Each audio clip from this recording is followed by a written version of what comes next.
హైదరాబాద్ మాదాపూర్ లో నలుగురు డ్రగ్స్ వినియోగదారులను పట్టుకున్నారు పోలీసులు. వీరిలో ఒక డ్రగ్ పెడ్లర్ కూడా ఉన్నట్లు తెలుస్తోంది. నిన్న రాత్రి హైటెక్ సిటీ దగ్గర తనిఖీ చేశారు పోలీసులు. అయితే డ్రగ్స్ పెడ్లర్ సచిన్ తో పాటు మరో ముగ్గురిని అదుపులోకి తీసుకున్నారు. పాత బస్తీ ధూద్ బౌలి ప్రాంతానికి చెందిన సచిన్ గంజాయి సరఫరా చేస్తున్నట్లు మాదాపూర్ పోలీసులు తెలిపారు.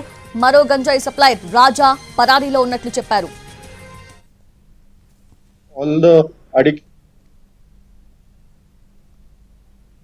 అయితే నిందితుల్లో ఒకరైన నవీన్ నాయక్ ఎన్ఐటి విద్యార్థి అని, చదువులో ముందుండేవాడని పోలీసులు తెలిపారు.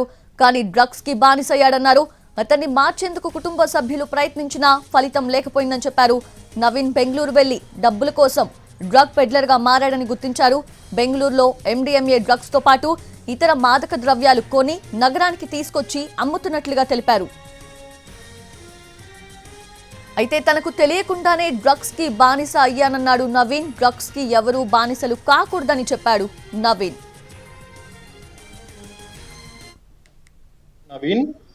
నేను ఎన్ఐటి ట్రిచీలో నుంచి డ్రాప్ అవుట్ అయ్యాను. Because of drugs I have been consuming drugs since 2018.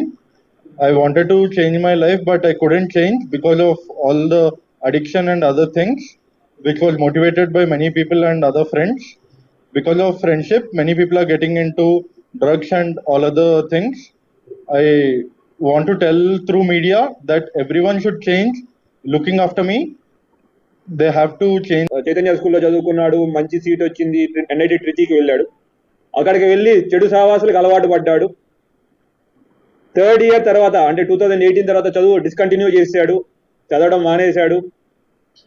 ఆ విషయం ముందు డ్రగ్స్కి అలవాటు పడుతున్న విషయం కొంచెం లేట్గా తెలిసేసరికి వాళ్ళ మదర్ వచ్చి ట్రై చేసింది. ఒక నెలే ఉన్నారు, కానీ వాళ్ళ మదర్ మాట కూడా వినే సిచ్యువేషన్ నుంచి దాటిపోయాడు. అక్కడి నుంచి అతను బెంగళూరుకి వెళ్ళిపోయాడు. బెంగళూరుకి వెళ్ళి మార్కెటింగ్ అని వేరే పనులు చేస్తూ ఉన్నాడు.